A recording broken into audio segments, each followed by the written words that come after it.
Yesu wa kuabudiwa.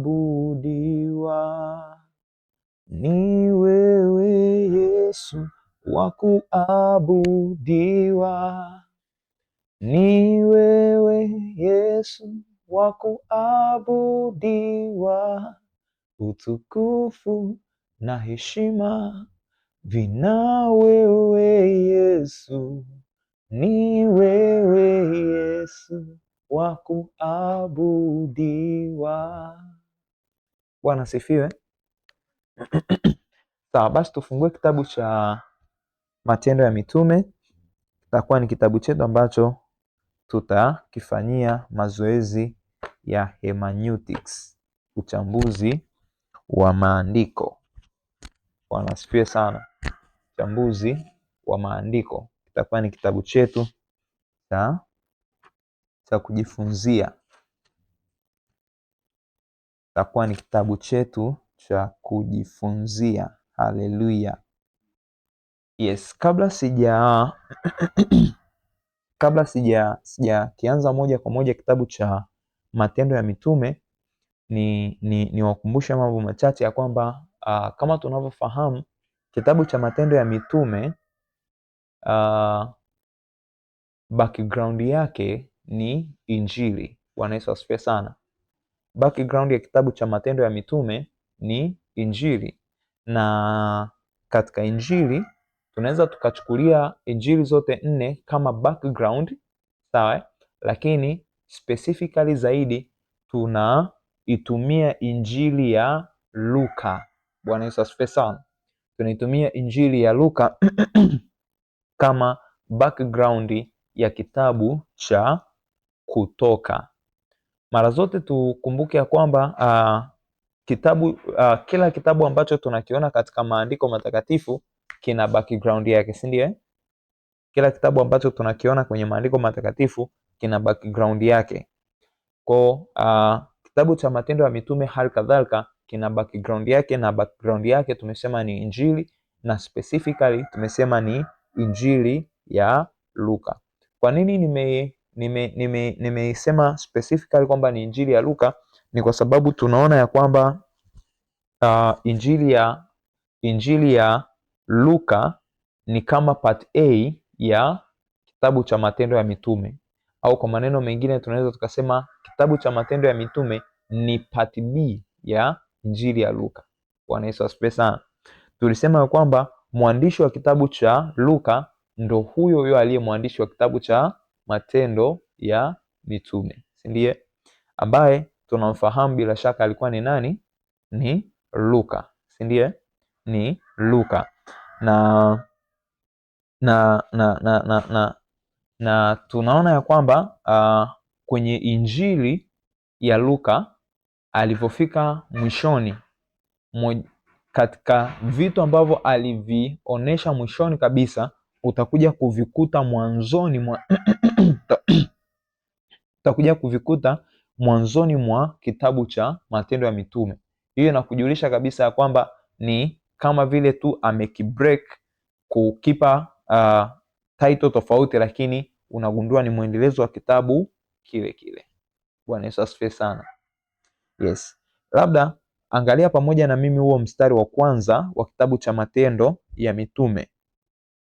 Angalia pamoja na mimi mstari huo wa kwanza wa kitabu cha Matendo ya Mitume. Maandiko yanasema in my former Kiswahili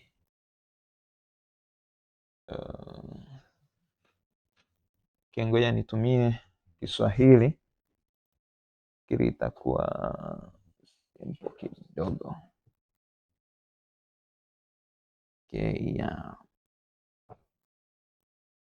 Asante Bwana Yesu maana umenilipia gharama.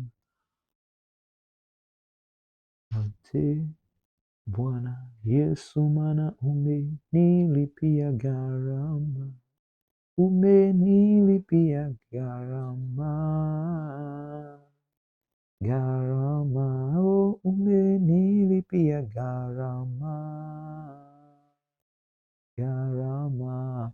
Sawa, kitabu cha Matendo ya Mitume sura ya kwanza mstari wa kwanza, maandiko yanasema kitabu kile cha kwanza nalikiandika Theofilo, katika habari ya mambo yote aliyoanza Yesu kufanya na kufundisha.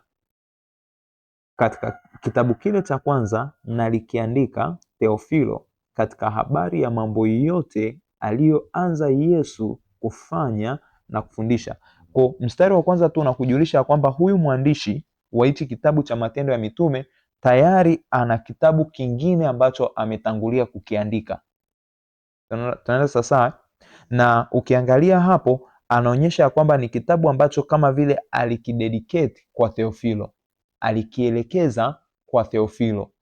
Tunaenda sasa, kwa kitabu kile cha kwanza na alikiandika Theofilo, katika habari ya mambo yote aliyoanza Yesu kufanya na kufundisha, hata alipochukuliwa juu, alipokuwa amekwisha kuagiza kwa Roho Mtakatifu wale mitume aliyowachagua. Kwa kitabu chake cha kwanza kilihusu mambo gani? Kilihusu mambo ambayo Yesu alianza kufanya na kufundisha mpaka siku alipochukuliwa juu katika utukufu. Bwana Yesu asifiwe sana. Yes. Kwa tukiangalia kitabu cha kwanza cha mwandishi huyu wa kitabu cha Matendo ya Mitume, tutaona amekidedicate kwa Theofilo na ameandika mambo ambayo Yesu alianza kufanya na kufundisha mpaka siku alipochukuliwa juu katika utukufu, baada ya kuwapa mitume maagizo ya mwisho. Labda tufanye comparison kidogo na kitabu kile cha Luka, Injili ya Luka. Tufanye mfananisho kidogo na Injili ya Luka. Twende pamoja pale kwenye Injili ya Luka. Twende pamoja kwenye Injili ya Luka. Pamoja kwenye Injili ya Luka. Angalia sura ya kwanza kuanzia mstari wa kwanza. Sura ya kwanza kuanzia ule mstari wa kwanza. Injili ya Luka sura ya kwanza kuanzia mstari wa kwanza. Maandiko yanasema, kwa kuwa watu wengi wametia mikono kutunga kwa taratibu habari za mambo yale yaliyotimizwa katikati yetu, kama walivyotuhadithia wale waliokuwa mashahidi wenye kuyaona na watumishi wa lile neno tokea mwanzo. Nimeona vyema mimi nami, kwa kuwa nimejitafutia usahihi wa mambo hayo yote tangu mwanzo, kukuandikia kwa taratibu, Theofilo mtukufu, upate kujua hakika ya mambo yale uliyofundishwa. Unaona?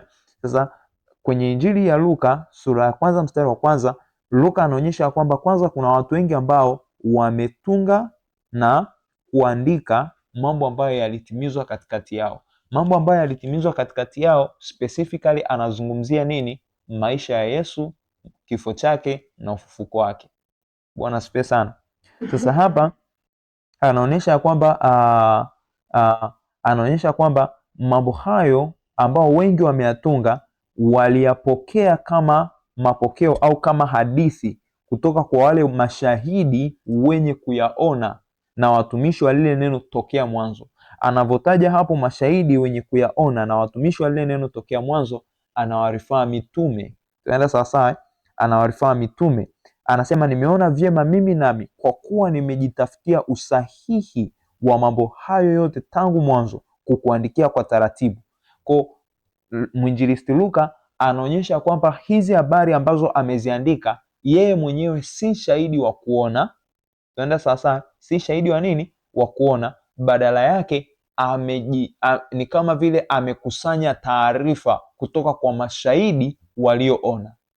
Tunaenda sasa, kwa Injili ya Luka ni ushahidi wa kuona, lakini kutoka kwenye indirectly. Naweza nikasema indirectly. Bwana Yesu asifiwe sana. Kwa nini? Kwa sababu amezichukua au amezipata taarifa kutoka kwa mashahidi wa kuona. Unaona? Lakini yeye mwenyewe si shahidi wa kuona. Tunaenda sasa. Yes, kwa hii haibadilishi maana ya kwamba Injili ya Luka si miongoni mwa synoptic gospel. Tukisema neno synoptic, mnakumbuka maana yake? Synoptic, do you remember? Maana yake ni nini? Synoptic.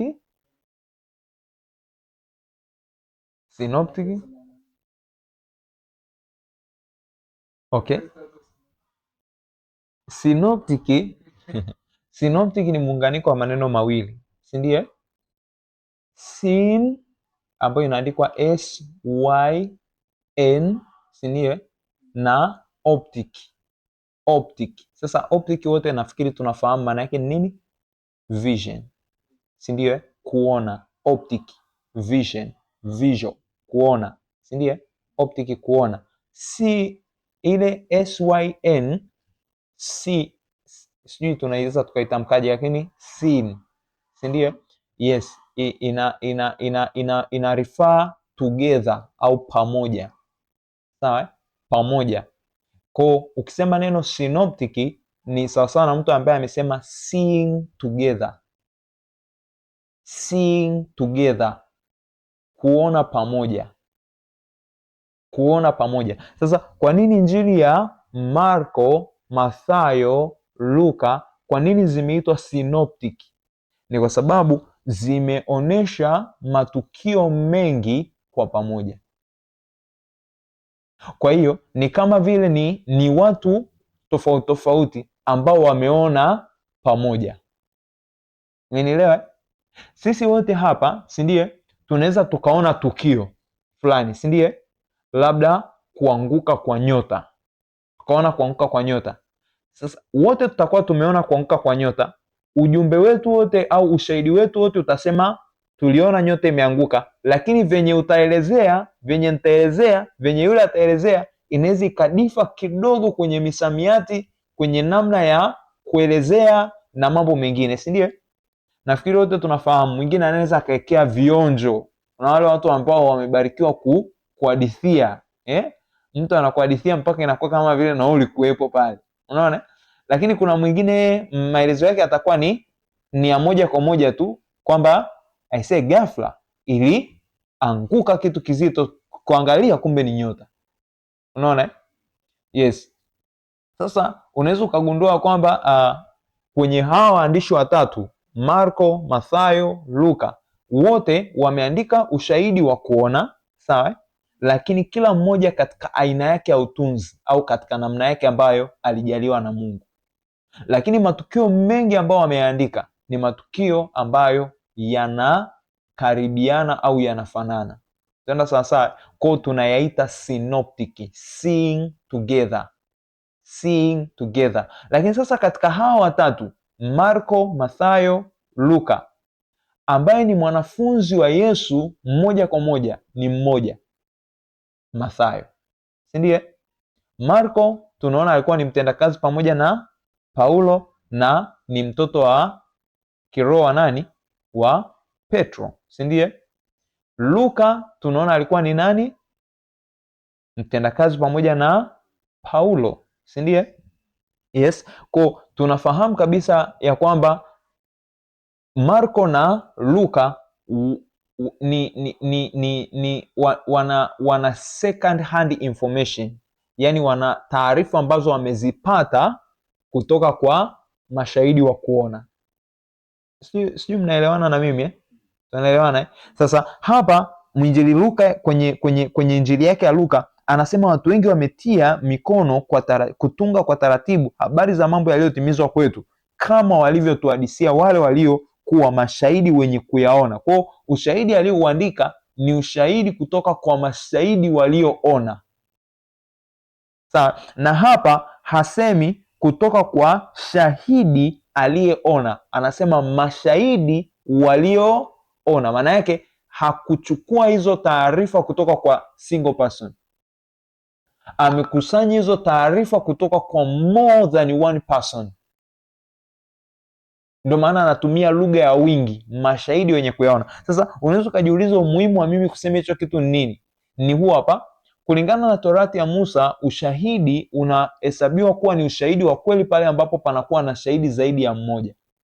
Maandiko yanasema kwa mashahidi ya kwa vinywa vya watu wawili au watatu neno linathibitika, si ndiye? Sasa pale alikuwa anaongelea in terms of kusuluhisha nini? Disputes, si ndiye? Mikanganyiko ambayo inakuwa imetokea, si ndiye? Lakini ni principle ambayo ina apply kwenye maeneo mengi, kwamba ushahidi wa mtu mmoja hautoshelezi kuvalidate kitu kwamba ni kweli. Unaelewa? Nafikiri bila shaka hiyo ndo sababu hata ya kwa nini Mungu aliruhusu tuwe na injili 4, na katika hizo 4, 3 zinapatana katika vitu karibia vyote. Unanielewa? Yes, kwa mwinjili Luka anasema kwamba kama walivyotuhadithia wale waliokuwa mashahidi wenye kuyaona na watumishi wa lile neno tokea mwanzo. Hasemi na mtumishi wa lile neno, anasema watumishi, maana yake ni more than one. Mstari wa 3 anasema nimeona vyema mimi nami kwa kuwa nimejitafutia usahihi wa mambo hayo. Sasa Luka anavyosema kwamba kwa kuwa nimejitafutia usahihi wa mambo hayo, kuna ingredient nyingine hapo anaiongeza, si ndio? Kwamba hakukusanya tu taarifa, lakini alitumia mbinu za kugundua ya kwamba hizi taarifa ni za kweli. Bwana Yesu asifiwe sana. Tunaenda sasa. Kwa mfano, si ndio? Nikawa ninataka nijue kama wewe na wote mnasema ukweli, si ndio? Bila shaka nitatafuta namna ya kucommunicate na wewe bila huyu kujua, na kucommunicate na huyu bila wewe kujua. Unanielewa? Saa nyingine hata kwa kuwatenganisha maeneo, ili niweze kuianisha taarifa ambazo nazipokea huku na taarifa ambazo nazipokea huku. Unaona? Zikikinzana najua hapa kuna mchezo ninachezewa. Unaona? Zikipatana najua okay, hizi taarifa ni za kweli. Unaelewa?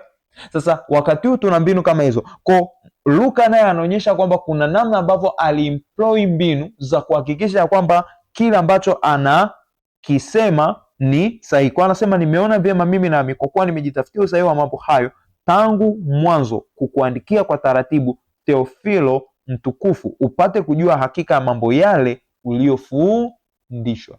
Kwa Theofilo alifundishwa. Unaelewa?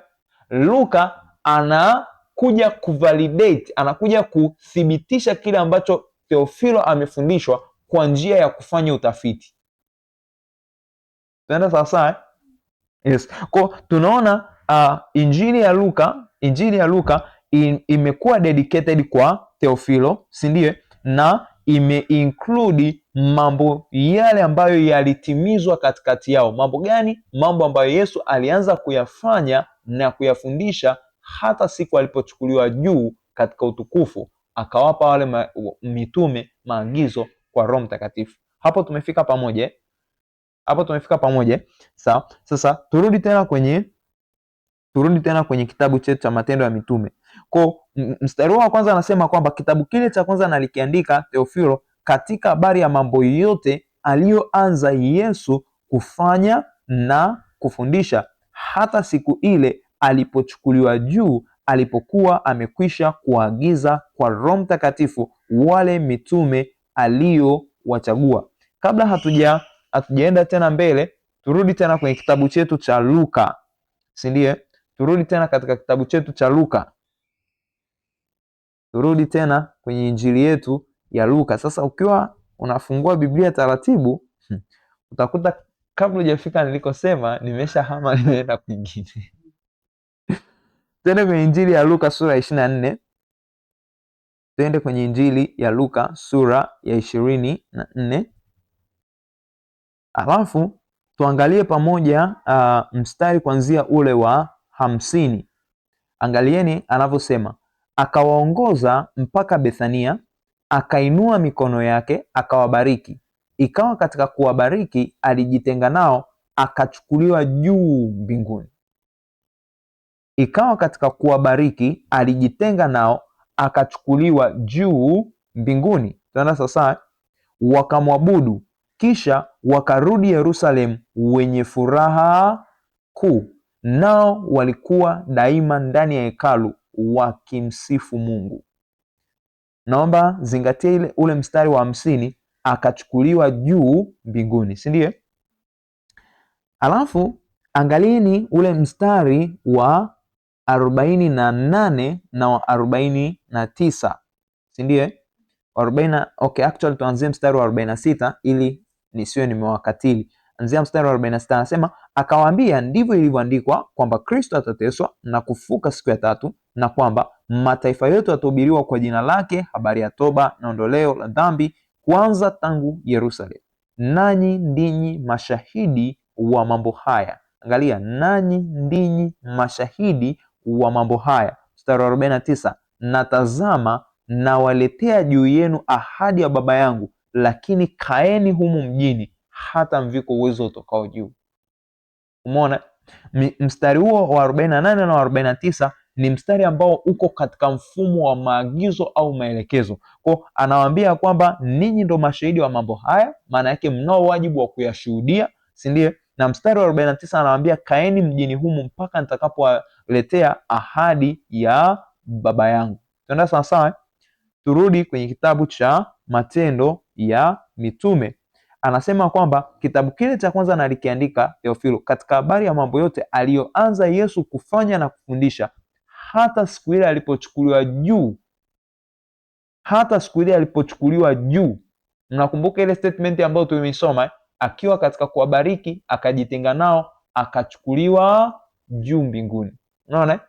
Alafu anasema kwamba alipokuwa amekwisha kuwaagiza kwa Roho Mtakatifu wale mitume aliowachagua. Tumeona maagizo ambayo Yesu alikuwa anawapa, nanyi ndinyi mashahidi wa mambo haya. Mashahidi wa mambo gani? Habari za kuteswa kwa Yesu, kufa kwake, kufuka kwake, na kuhubiri habari za ondoleo la dhambi kwa mataifa. Tena sasa, kwa kitabu hichi cha Matendo ya Mitume bila shaka ni mwendelezo wa kitabu cha Luka. Tena sasa, kidogo kidogo nitakuwa na ufanuliwa ukweli, baadaye tutakuja kuangalia kuna baadhi ya mifanano ya kimisamiati na mambo mengine kama hayo. Sawa? Kuna baadhi ya mifanano ya kimisamiati na mambo mengine kama hayo. Kwa bila shaka kitabu cha Matendo ya Mitume ni mwendelezo wa kitabu cha Luka. Kwa maana hiyo sasa, mwanafunzi mzuri wa maandiko, maana yake kabla hajaanza kukisoma kitabu cha Matendo ya Mitume, atataka kwanza kujua what is written, kitu gani kimeandikwa katika kitabu cha Luka. Ndiye? Yes, maana yake kabla sijasoma part B, jamani, hata movie yenyewe, si ndiye? Kabla hujaangalia part B bila shaka tu ni normal sense, common sense kujua kwamba niangalie kwanza part A, si ndiye? Yes, kwa nini part A itakupa background ya part B? Bwana Yesu asifiwe sana. Vitabu hivi ni vitabu pacha, ni kwa mfano kama kilivyo kitabu cha, labda nichukulie mfano wa kitabu cha Mwanzo na Kutoka. Sina nielewa? Kitabu cha Mwanzo na Kutoka, japokuwa vile vina upekee wake. Kwa mfano, mwandishi wa kitabu cha Mwanzo ni nani? Musa. Mwandishi wa kitabu cha Kutoka ni nani? Musa. Habari za Musa tunaanza kuziona wapi? Kutoka. Sura ngapi? Sura ya pili, si ndiye? Tunaanza kuona habari za kuzaliwa kwa Musa kwenye sura ya pili. Tunaona kuitwa kwake sura ya tatu. Tena sasa tunaona kuzaliwa kwake sura ya pili, tunaona kuitwa kwake sura ya tatu. Sawa? Kwenye sura ya pili utaona kuzaliwa na historia ya maisha yake. Afu sura ya tatu utaona kuitwa kwake. Tena sasa, lakini yeye ndo mwandishi wa kitabu cha nini? Cha Mwanzo. Can you see? Kwa maneno mengine ni kwamba okay, kitabu cha Mwanzo kiliandikwa wakati gani?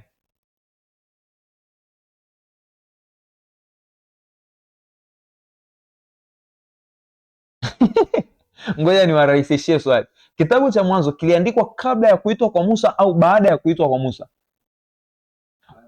Baada ya kuitwa, si ndiye? Kwa maneno mengine ni kusema kwamba kitabu cha Kutoka ambacho ndo kina historia ya taifa la Israeli wakiwa jangwani ni background ya kitabu cha Mwanzo.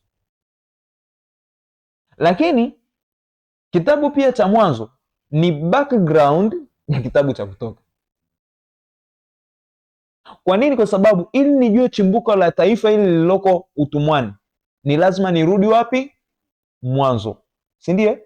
nione jinsi ambavyo ulimwengu uliumbwa, nione jinsi ambavyo mwanadamu aliumbwa, nione jinsi ambavyo Mungu alimchagua Abraham, nione jinsi ambavyo Isaka alikuja, nione jinsi ambavyo Yakobo, makabila 12, nione namna gani ambavyo walienda utumwani, na nijue pia ahadi gani ambao walipewa kabla hawajaenda utumwani. Umeona? Kwa kitabu cha Mwanzo kina save kama background ya kitabu cha Kutoka. Lakini kwa mfano, si ndiye? Kwa mfano, kusoma kwenye kitabu cha Kutoka, utakuta Mungu anamwambia Musa ya kwamba nilimtokea Abraham kama Mungu Mwenyezi, lakini kwa jina langu Bwana sikujulikana kwao. Nakumbuka hiyo statement eh? Lakini ukienda kwenye kitabu cha Mwanzo sura ya ngapi? Kuanzia sura ya 2 mstari kuanzia ngapi? Kuanzia mstari wa 4 utakuta anatumia neno Bwana Mungu. Can you see? Kwa maana yake, ili nipate background ya ili neno Bwana na kwa nini ametumia jina Bwana Mungu, ni lazima nirudi wapi? Kutoka. Can you see? Unaona? Kwa sasa, kwa mwanafunzi mzuri wa maandiko, maana yake atakifasiri kitabu cha Kutoka katika background ya kitabu cha Mwanzo. Naelewa? Atafasiri kitabu cha Mwanzo katika background ya kitabu cha Kutoka. Kwa nini? Kwa sababu vinabebana. Tenda sasa the same kwenye kitabu cha Luka na Matendo ya Mitume, si ndiye? Ninataka kukisoma kitabu cha Luka, inabidi kwanza nikumbuke kitabu cha Matendo ya Mitume. Nataka kusoma kitabu cha Matendo ya Mitume, lazima nikumbuke kitabu cha Luka kimeandika nini. Na utagundua ya kwamba Luka naye alikuwa ni mwanafunzi mzuri sana wa maandiko.